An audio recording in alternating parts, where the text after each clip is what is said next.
Hello, welcome. My name is Marcena, and I'm going to tell you a bit about my story today on how my physique changed my life essentially, and how it largely defines everything that I do, and the sole reason that I look forward to doing something in terms of improving my health, improving my looks, etc. But for my whole life, ever since I was a kid, I was always a very small person. I was very skinny. I was slightly underweight. If there was an average, I was always below that average, and it was like that for a really long time.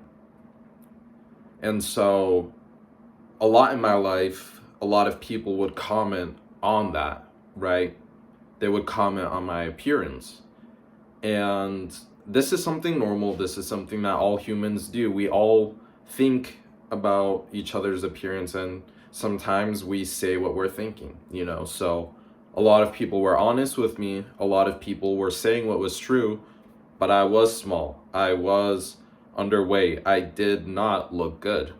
Those were the things that I have always reaffirmed in my head since I was young, because I truly believed it. Those words set into me, and it was what my mentality was ever since I was growing up, essentially. So, a lot of my life, I measured my worth by how good my body looked, because from an early start, from an early age, I was always told that I needed to improve.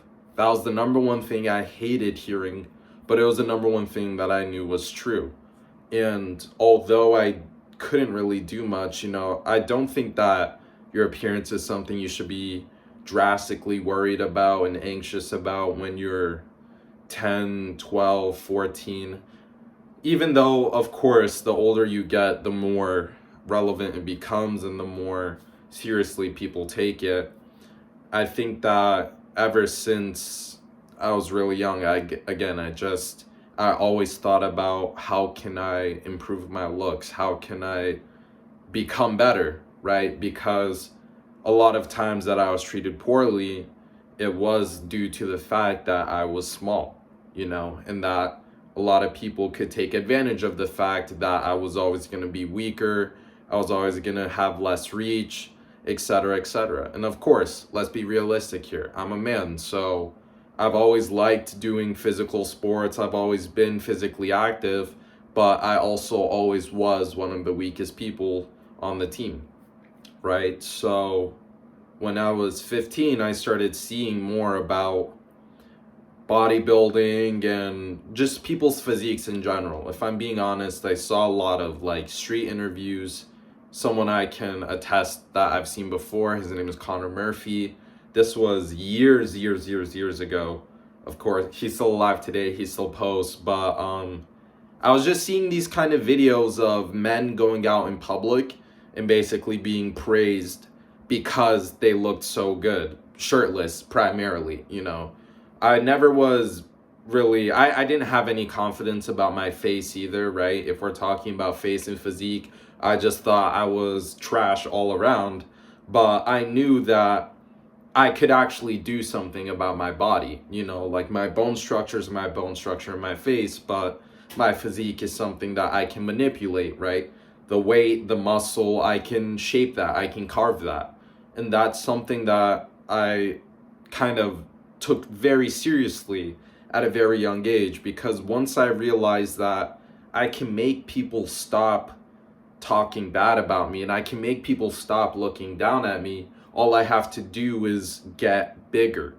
So that was primarily what drove a lot of my gym influence, my gym motivation, my gym progress.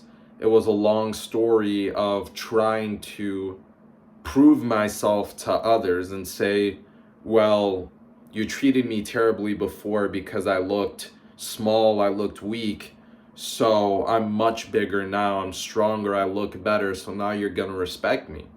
And that was the number one thing that was just cemented into my mind, right? Because throughout the whole entire process of actually working on myself and growing, I still faced the constant, you're not gonna make it, you look like shit, don't bother trying. I had a lot of people telling me that I was gonna go nowhere with it, so no matter how much I was hearing that, there was something that I was more hyper fixated on, which was, okay, well, how can I get bigger? What do I need to do?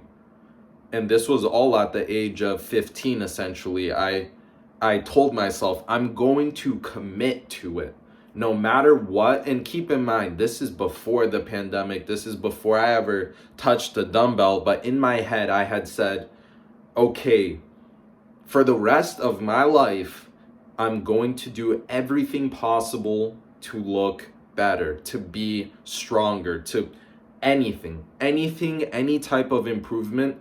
That is gonna be what my goal for the day is. I wake up in the morning, the first thing that hits my mind is, what do I need to do to get bigger? And that was the mentality I adopted at 15 years old. So I started doing push-ups. I started watching more motivational videos. I started even posting because I wanted to document it. I have been taking pictures and videos and flexing in mirrors since I was 15, right? So I'm 21 now, right? 7 years. 7 years of doing that. Is it actually? Hold on. 6 years. Wait. 15. I'm not even gonna cut this up, bro. The point being is, look, right? I grinded and I had this crazy mentality, because realistically, when you're 15, you're not really thinking about, you're not hyper fixating on how can I get bigger? How can I get bigger? Why do I look because again, it was a combination of realizing that I wasn't where I wanted to be, but then also hating myself for it, right? So on top of the external hate coming from all the people, of course, that grew into me. It formed my thoughts, and so I could only ever think negatively about myself. So there was a long period of time where, again, I said, I never want to feel this way again. So I'm going to do whatever I can to grow. And I started working out. I started doing push-ups and sit-ups every single day without missing a day for basically all of the pandemic and a little bit before that as well, because I had never really seriously gone to a gym. So I would do a lot of home workouts, and like that is literally the first step. There's some people out there that won't even step foot into a gym, but they won't do one push-up on the floor of their house. A lot of people have excuses, and of course, I had lots of excuses when I was first starting out.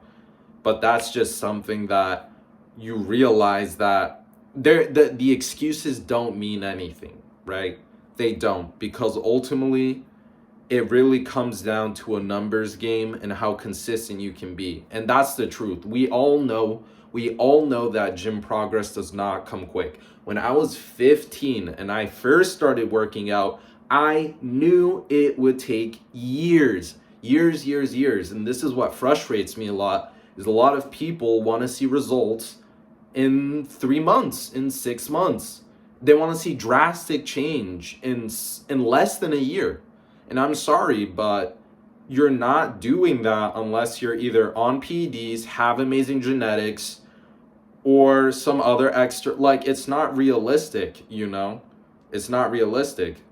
So people aren't willing to sacrifice their life to get to where they want to be, because again, the gym, your body isn't just something that you can casually take care of. If you want to look in the best shape possible, which everybody does, then you need to give as much effort as possible, right? You need to dedicate everything if you want to have everything. But of course, this is where people fall short. They want everything, but they don't want to put in any work for it. And of course, that's why ultimately your body reflects really your work ethic. Because at the end of the day, no matter how badly you want it, if you don't put in the work, your physique is going to stay the same. But you can talk all you want about how badly you want to get there, but you will look the same every single day because you do not physically do what it takes. Again, it is a mental and a physical thing. It is two separate realms that you have to conquer both, right? Of course, like, it's hard. Follow for part 2.